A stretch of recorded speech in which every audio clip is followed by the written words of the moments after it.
Now, I talked about refugees. We are having, meanwhile, another complication. That is, a lot of displacement takes place due to natural disasters.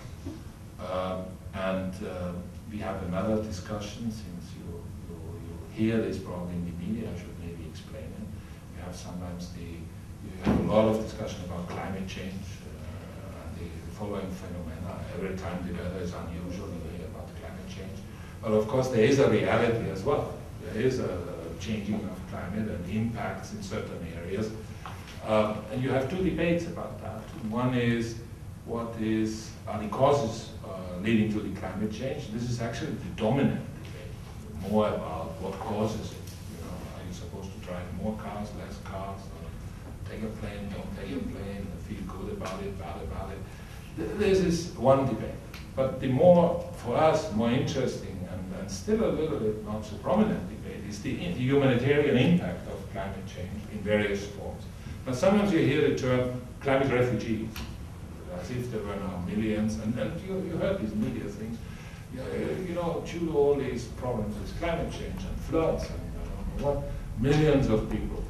Now, first of all, there is the question, is it the climate change, or is it merely what we are talking about, natural disasters, or environmental disasters and impacts? It doesn't always mean climate change. You know, that's something else again, maybe a linkage. And are people moving for that reason? Or would they be moving for that reason? Because there's many people obviously affected by natural disasters. But the tsunami and earthquake has nothing to do with climate change. But it displaced a lot of people. It killed a lot of people and it displaced a lot of people. You have weather patterns and which may be due to climate change, and people may be displaced, but have been displaced with huge floods before as well. What is more important is that climate change has an impact, it seems, on many situations. It even causes conflicts, and there it gets more complex, and that is actually the interesting phenomenon. If you look, the classical example where this has also been analyzed as a cause relation is the situation in Darfur in Sudan.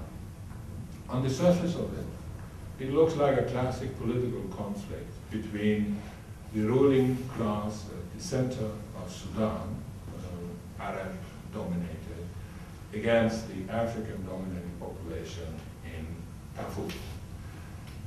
It could be has political overtones and aspects. It also has ethnic aspects, it has religious aspects, different religions. But it particularly also has a resource connotation, because it's also a conflict over resources. There is rich oil, gas resources in that area. It's also a conflict between different ways of living. I mean, the ones are herders and they have cattle, the others are farmers, which is a different lifestyle requiring different resources. You also have a conflict over resources like water, you have overpopulation, and there the climate change actually comes into place. If you have increasingly in this area, in this climatic strip of Africa, Sahel zone, increasingly periods of drought, it has an impact on life there and on conflicts, and it's being exploited. It reduces resources and it increases the conflict over resources. And I think the message to take from there, and there have been analysis about other situations about scarcity of resources or the importance of certain resources, that a lot of conflicts, including climate change driven or disaster driven or whatever, is a conflict of resources, and potentially we may see more of that in the future, causing displacement then as well. But it's more the conflicts, not directly the climate changing. It also makes solutions more difficult, because if we run relief operations in these areas, I mean, to settle people even upon return, if we can return in an area where there's probably drought all the time, we cannot plant anything, there's no water, we cannot harvest. Even refugee situations, you know, if you have to cart water to huge distances at high prices, all the relief programs become more complicated, more expensive. And on top of it, we have not only a world financial and economic crisis you hear so much about, we had our phases of food crisis. I mean, food prices going up, partly going up because some banks and others are speculating on food prices, which also rises food, but because there's a scarcity of food, which increases the prices, which makes even the relief very difficult and makes solutions to huge displacement problems difficult.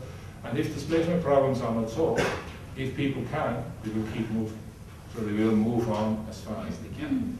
Again, and that you see partly in Africa, and that is what partly Europe is also dealing with. That many of those people you heard about in the news, boat people in the Mediterranean trying to cross to Europe, many of these people are not necessarily nationals of the North African countries as well.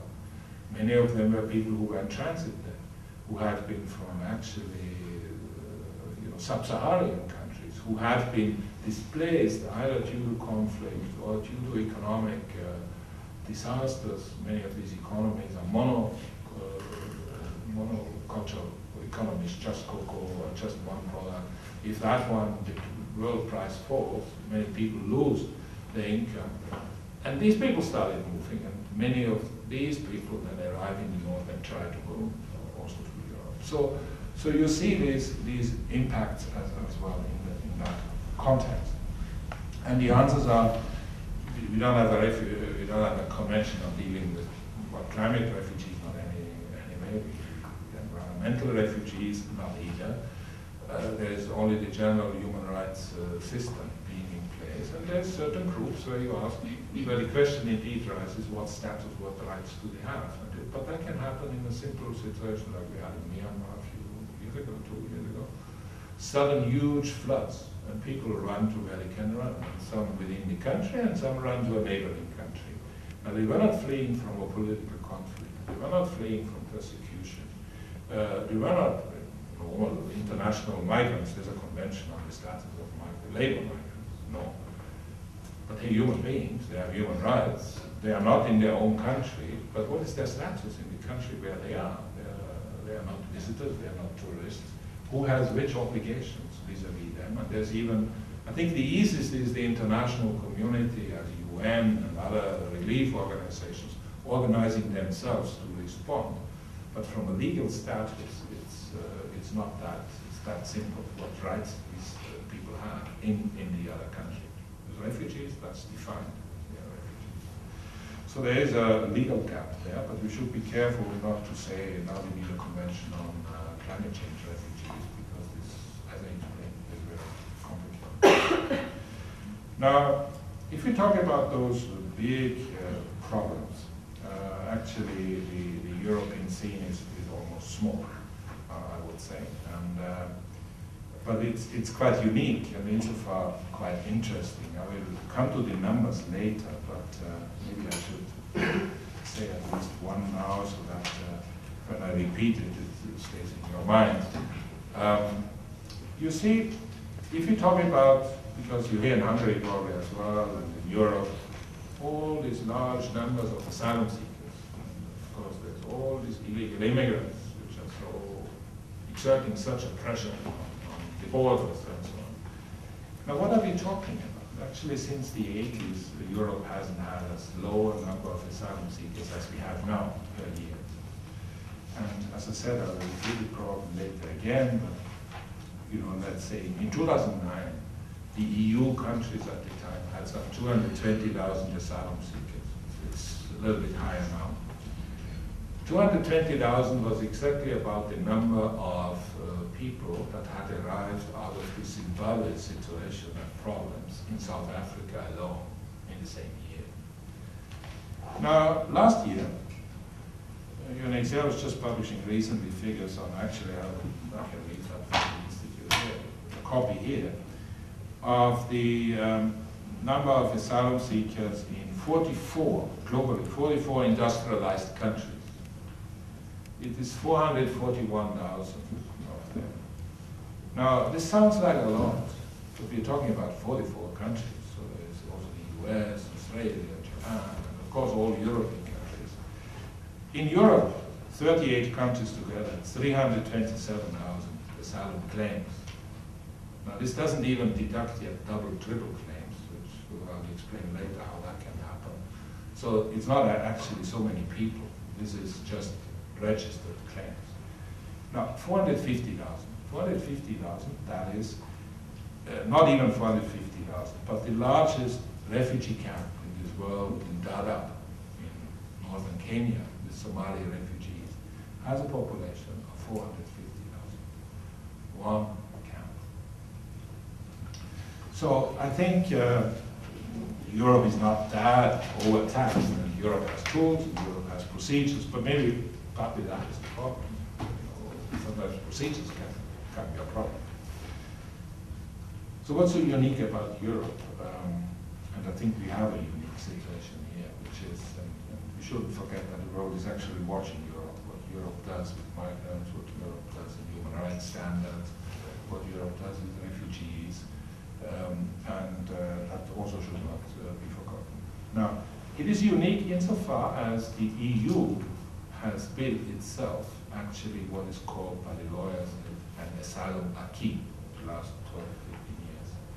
So a legal system which creates, I mean, normally it's by states. No? States have, they are parties to the convention, they have the legal system, they have the obligations, they have the international law and the national laws and so on. Here the community created in the field of asylum its own whole system, legal system, protection system for refugees, based on the 1951 Convention, based on the protocols, based also on the European Human Rights Convention, which, as you know, has an enforcement tool, the European Human Rights Court.